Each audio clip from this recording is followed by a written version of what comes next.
వచ్చిన ఆర్యపుత్రుడనిక నేనే కదా దూరం ఎందుకు తెలియవరించి వచ్చిన ఆర్యపుత్రుడనిక నేనే కదా మన పెళ్లి వేడుకలిక రేపే కదా సుందరి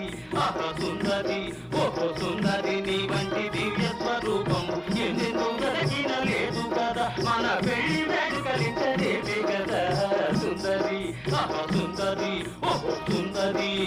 రేపటి దాకా ఆగాలి.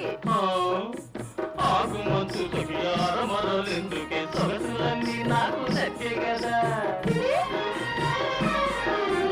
ఆగుమంచు సఖియార మరలెందుకే సొగసులన్నీ నాకు నచ్చే కదా నీ వగల నా విరసం